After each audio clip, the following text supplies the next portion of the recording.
Hey ACA, Executive Vice President Cody Burkham here with you on Friday, April the 2nd. Going to give you our 10th installment of our Hats on the Hill series. As you can see, I am back in my truck again this week, and we actually have the office closed for Good Friday, so I hope everybody's having a nice Good Friday, and everybody's looking forward to the upcoming Easter holiday this weekend. So just jump right into it. It was a pretty slow day, or a slow week, on the Hill there in Little Rock.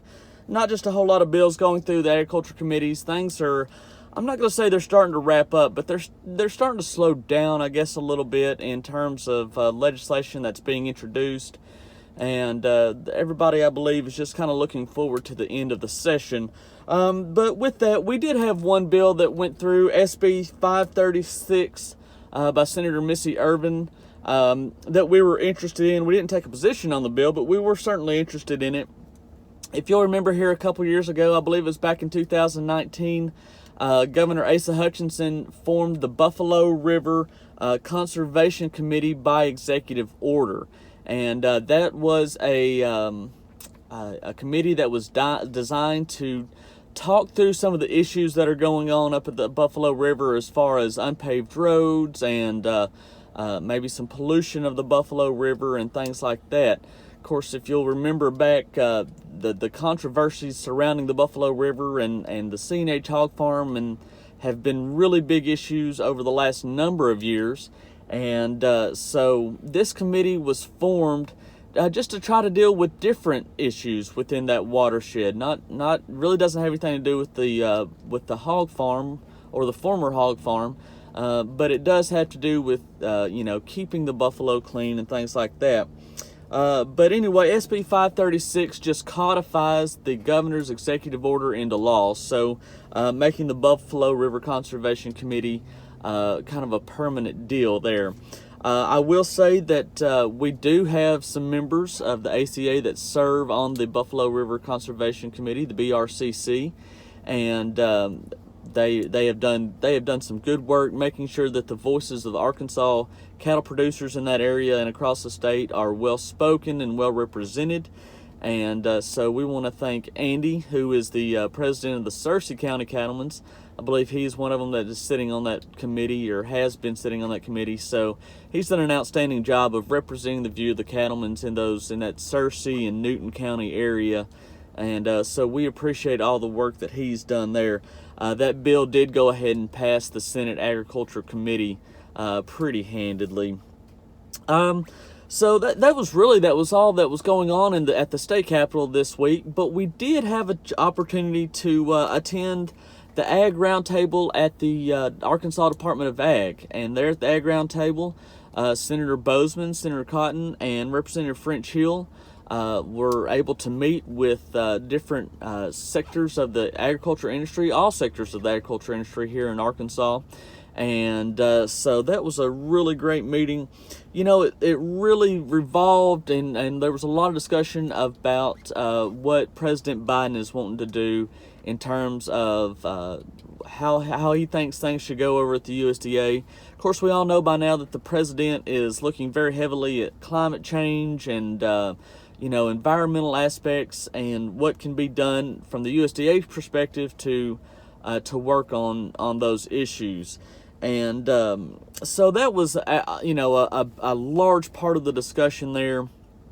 Senator Bozeman mentioned a bill called the Growing Climate Change Solutions that was being looked at and discussed there in the Senate.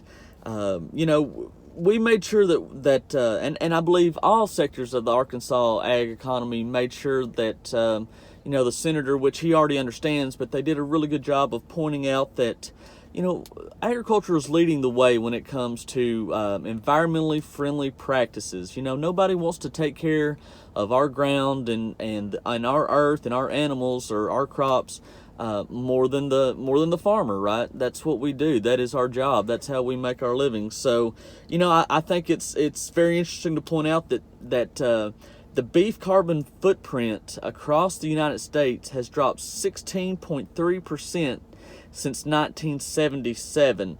We produce the same amount of beef with 70% of the cattle that we had back in the 70s. So, I think that speaks volumes to our efficiency and our effectiveness of growing beef, using good genetics, using good feeds and management practices.